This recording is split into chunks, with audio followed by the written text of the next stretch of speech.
and welcome to another 4-part series of Reading Rural, y'all. Over the next 4 weeks, we're going to be talking about Hillbilly Queer, a memoir by J.R. Jamison. First, I want to issue a caveat. Some folks may not classify this memoir as a YA book because J.R.'s perspective is that of an adult. However, it is full of memories from his adolescence as a queer kid in a rural Indiana high school, and I think that makes this book particularly important, and particularly important for youth.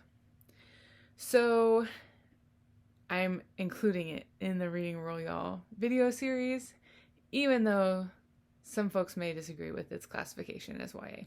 Anyways, during the course of my work on Reading Rural, y'all, and adding books to the book list on Literacy in Place, I'm constantly coming across books that I would have loved to have taught while I was in my rural classroom.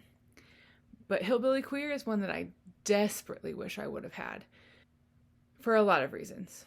Here are a few. 1, many of my queer students hid who they were until they graduated. Number 2, Jamison is from Indiana, and I was teaching in a rural Indiana school. And through his stories, they could see how ruralness and queerness can and do coexist in one person. And 3, because his reflections are as an adult, they would have been able to see how someone like them could weather the storms of their lives and still love themselves. And I think that is really important and something that I wish I would have had for them in my classroom. In this memoir, Jamison recounts his 2016 trip with his dad to rural Missouri to attend his dad's 55-year class reunion. This, of course, is at the height of Trump's 2016 run for president. And Jamison and his dad feel connected but strangers because of their differing life experiences and political views. As the title suggests, one a hillbilly and the other queer. Across their travels to and through the land of his dad's raising, Jamison and his dad work to understand and build bridges across their differences. Will the trip help them come closer together or push them farther apart? You'll have to read to find out.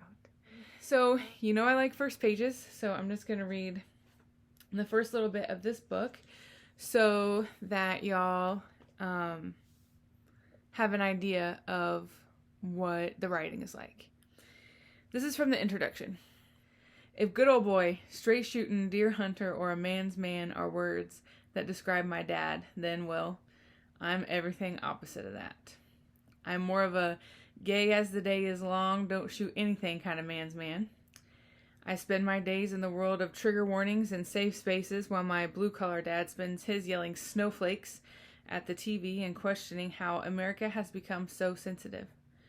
There's always been this difference between us, and as I've gotten older, I've come to realize that what we represent is the rising divide in our nation. 2 people on either end of the political spectrum.